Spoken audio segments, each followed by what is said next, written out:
Hey guys, how you doing? Today I wanted to talk about the Hearing Voices Network, which I believe is originated from a company, I believe it's a nonprofit called intervoiceonline.org. It's an English company, and the Hearing Voices Network, also called the Hearing Voices Movement, was started in England, and it's kind of spread to a lot of European countries and English-speaking countries like New Zealand and Australia and the United States. Basically, the Hearing Voices Network has a different viewpoint on voices that you might get anywhere else. Instead of saying just taking pills, like what happens in America a lot is, you hear voices, you should take pills, take your pills, but it doesn't always work. So they just have an alternative viewpoint saying you should treat your voices as if they're a separate entity from your psychiatric disorder. So in addition to taking medication, you should also speak to a social worker or someone about your voices. A couple months ago, I saw a flyer on this presentation that I went to last week on the Hearing Voices Network. It was an advertisement for a speaker named Dr. Eleanor Longden, and she had done a TED Talk. So what I did, I came home, I looked up that TED Talk online. I'll put a link for it in the description. It was very interesting. It was about 12 or 15 minutes long. And Eleanor Longden is a psychologist from England who suffers from schizophrenia. She doesn't like that word, schizophrenia. But she heard voices. And she was very bad off for a while. But eventually she learned to reason with her voices. And that helped save her. And in the presentation I watched last week, she said that she doesn't take any medication, and just through reasoning with the voices, they become like part of her. Sometimes they tell jokes. She makes a joke herself and says, when I was taking exams, they would give me the answers, which she said was technically cheating. Recently, in the state that I live in, the Department of Mental Health and Addiction Services, or DMHAS, has been rolling out the Hearing Voices Network. They thought it would be a great addition to our state, so they offer support to keep it going. But their hope is that it could keep going on its own without the help from DMHAS or funding or anything like that. So they have quite a few support groups set up in the state that I live in, and I was going to attend. I'm going to attend one as soon as I get a chance.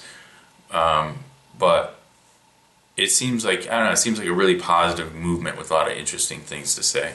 So when I saw Eleanor Longden speak last week, she said that, voices don't come from nowhere. And she had done some research. I believe she's a researcher, but she also does clinical work.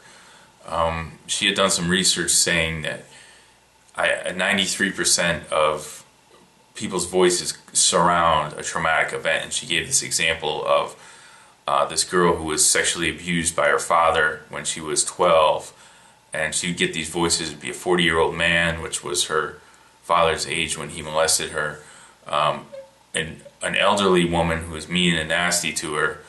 The girl's mother had died, and she lived with her dad and also her dad's mother, who knew of the abuse, and she told the girl that it was all her fault because she was asking for it. So she heard these other voices, some of them aged with her, like the 30-year-old girl. She was 30 at the time. But anyway, the voices started coming out when she having a child of her own. And when she had that child, she just had a lot of trouble with voices.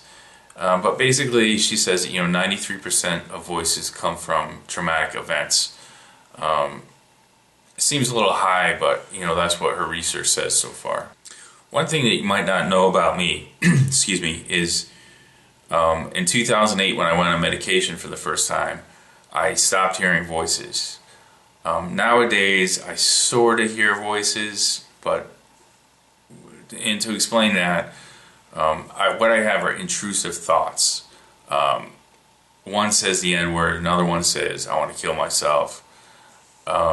It's an intrusive thought, but if I was on medication, it would definitely be a voice. So yes, I sort of do hear voices, and that's what they're all about. The most distressing voice that I hear is the one that says the N-word, because I never spoke like that. My family is not like that. But back in 2005, 2006, when I was just cleaning up from drugs, I started hearing this N-word over and over again. And learning from what I learned at the Hearing Voices Network meeting, and I also heard from others that you have to learn to accept your voices and understand where they're coming from. And so learning from that, I can pinpoint exactly why they're so angry, and it's because probably it's suppressed anger in myself surrounding, like, I promised myself when I was young, when I was a teenager, that I would never smoke crack. It was an awful drug and I never smoked it.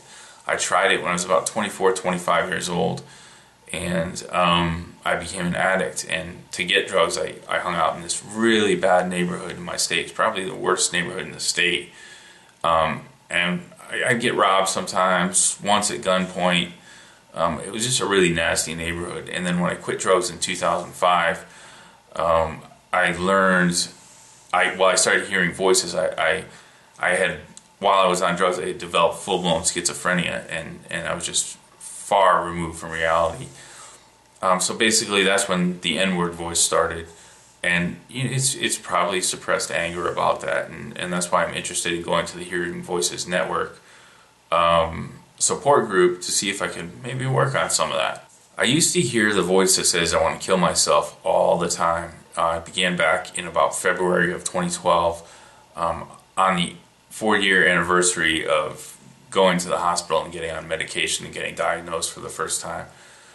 I used to hear it all the time. Nowadays, it's selective when I hear it.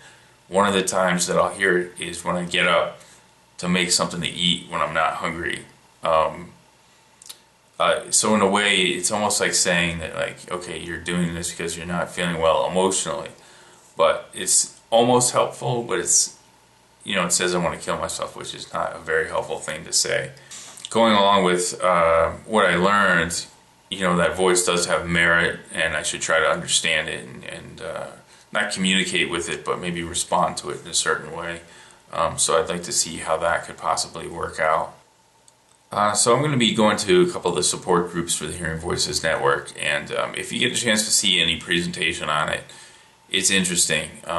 It's definitely worth checking out. Like I said, I put the link to the TED Talk in the description, and hopefully you'll find it as interesting as I found it. But that's it for today. Thanks for listening. Bye.